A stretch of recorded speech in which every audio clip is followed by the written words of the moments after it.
Good evening, everybody. Welcome to my last live for August 2023. If you're watching it in my Facebook group, and of course, if you're watching it in my YouTube channel, thank you. Of course, you can see this at any time at all. Tonight, I thought I'd focus on this topic, more herbs, less salt.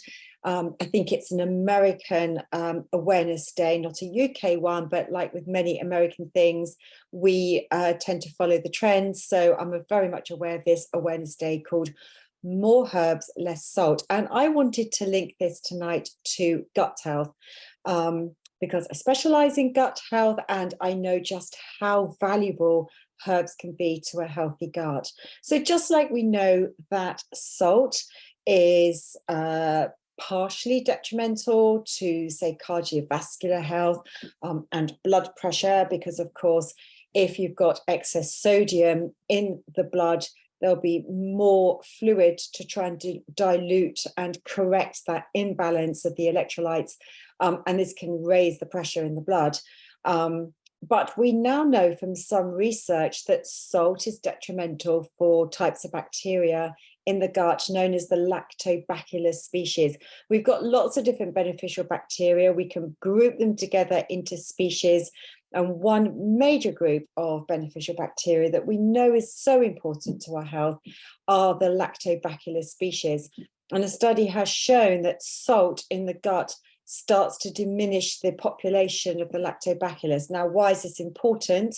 Well, they all work synergistically together, our bacteria. That means they all have a knock-on effect in their actions and the properties. And Lactobacillus is what is known as a butyrate producer. It means when they ferment fuel, they create a compound, a short-chain fatty acid known as butyrate. And butyrate is one of the most well-known fuels that goes on to feed other good bacteria. This butyrate is also known to be very important as a fuel to the epithelial cells that line the gut wall. So these epithelial cells, when it's robust and strong, what we call a very healthy, robust, strong gut barrier, that in turn also helps provide the right environment for more beneficial bacteria to grow. So it all starts to revolve and go around in circles, all benefiting one another. So if salt is reducing one of the major beneficial species of bacteria, it can have a knock-on effect, reducing others, allowing space for pathogenic ones to grow. So salt can be detrimental to the gut, just like it can be to the rest of the body if we had too much. We do need some salt. We can get most of the salt we need from our foods. But I want to talk here about how we should focus less about trying to flavor and adding salt to make food more tasty. And let's focus on the wonderful family, the plant family, that is our herbs. And as herbs have so many medicinal properties, I wanted to share with you 5 well-known herbs and some of the really beneficial effects that they have on our gut microbiome. So in no particular order, let's start with rosemary. Now in England, rosemary is a very well-known herb. It's also well known as a Mediterranean herb. Gosh, last year in the UK in 2022, when we had a hot summer, unlike this year in 2023, the rosemary bush in my garden went absolutely crazy. Other plants are struggling. My rosemary bush thrived like anything. Unfortunately, did not like our long, cold, wet winter and sadly died, even though I've lived in this house for 20 years and it's been with me. So I went out and bought a new rosemary bush. Now, why is rosemary so important for our gut? Well, it has antimicrobial properties. So the antimicrobial properties means it has a negative impact on many pathogens that can start to thrive in the gut. It can also aid digestion. It can gently stimulate the secretion of digestive enzymes and bile. Digestive enzymes and bile work in the small intestines to collectively break down our proteins, fats, and carbohydrates. So rosemary can help to support that process as well. You can put rosemary and sprigs of rosemary into hot water and sip after a meal. Cover with a saucer or a plate over the top of your cup, because with many of these herbs, it's those really valuable oils that provide these properties. Now, what do you do with rosemary? Well, it has great properties in roasted dishes. So, just use lots of rosemary, roast vegetables. You can roast meats, but you can certainly roast vegetables and add lots of rosemary and sprigs of rosemary. Take off the big woody stems and use it that way. The next one I want to talk about is oregano. Now, I know oregano is a very well-known, useful antimicrobial herb. You can buy oil of oregano as a supplement, but it is very potent. So a word of caution around just freely going out and just thinking it may help you, because the oil of oregano is a supplement, very potent. And if you use it in excess over a too longer period of time, it's also going to damage that really delicate, beneficial microbial community that you want to protect. But when we focus on foods, then it won't be as potent as the oil of oregano.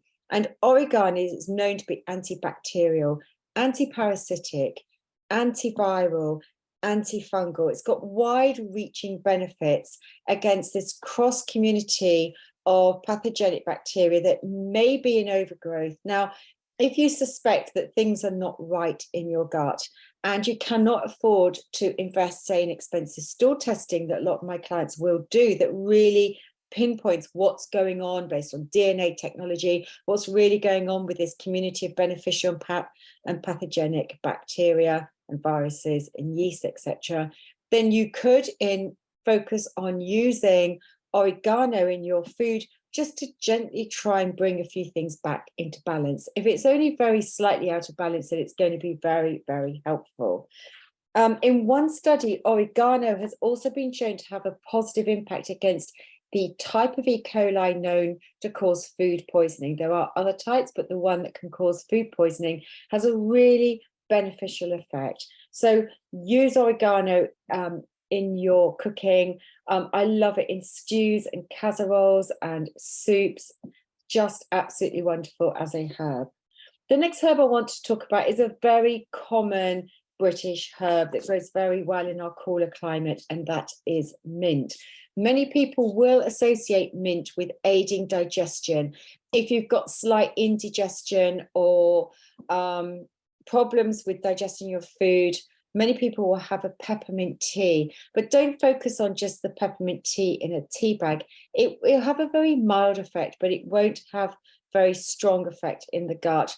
Just pick some fresh mint leaves and brew them, steep them in hot water, again, putting that lid over the top to protect those oils, and sip that after a meal. It's really good to help to relieve bloating and cramping and the spasms associated with IBS. But look after those volatile oils. If you don't put the saucer on top of the cup, those oils just escape into the atmosphere and you lose the benefit of them.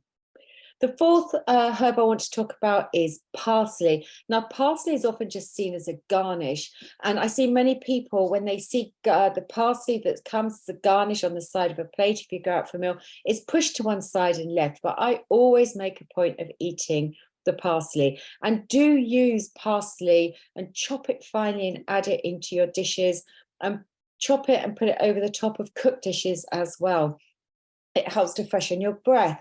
Parsley is known to do that and is often seen to use and chew on parsley, particularly in the Mediterranean, if you've had a lot of garlic in your meal, to help to neutralize the garlic oils from the parsley.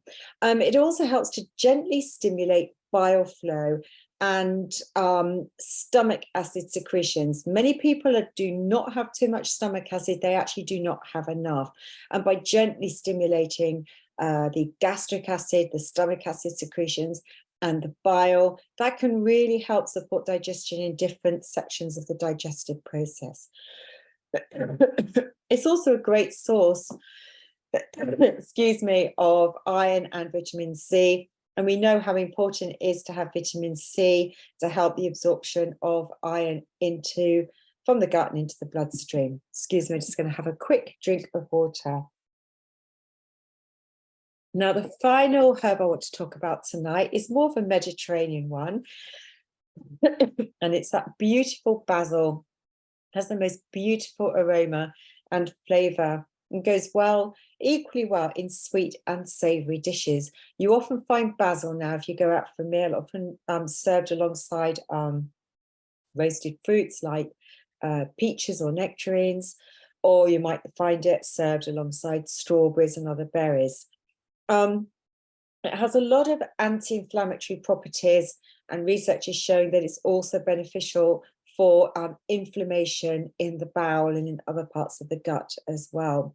It also has antimicrobial, antifungal, and antiviral properties, so also helping to inhibit that pathogen, inhibit overgrowth that may occur in the gut, that leads on to this dysbiotic picture where we get an imbalance between the beneficial and pathogenic bacteria being able to grow.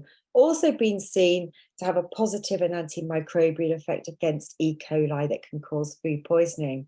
So hopefully you can see how collectively adding herbs, I haven't talked about spices tonight, but these common herbs, adding them into abundance. You can use dried herbs or fresh herbs. Use the fresh when you're steeping them in hot water and having them in a drink to get the benefit of those volatile and essential oils. But you can use dried herbs in your cooking as well. Just add lots of them to your dishes. Use them more abundantly. Be a little bit more adventurous. Don't be afraid of them. And hopefully in time, by starting to use more herbs, it will really encourage you to move away from thinking about adding salt, going back to more herbs, less salt as the topic for my live today. Help you to move away from thinking about needing to add salt to create more flavor in your dishes. Just use those herbs, enjoy the wonderful flavors that they give to your dishes. And, you know, think about growing them. Don't just buy them. They're very expensive to grow. If you don't have much space, you can grow them easily on the windowsill, have a plant bed immediately outside your kitchen. Think about buying something just to grow herbs in, some simple pots, so they're very easy to reach. Put mint in a separate pot because it can go crazy and take over all the others. So it's best to contain it in its own little environment. But generally herbs grow very, very well in the UK. Maybe basil likes to be in a warmer place on a windowsill, but grow it, pick it frequently. It'll keep on growing for you and will be available through the winter months as well, particularly those more sturdy ones like rosemary and oregano. So hope you've enjoyed that today, linking more herbs, less salt awareness day to the importance of herbs for really taking care and creating the healthy gut that we want to achieve. Thank you for watching and take care.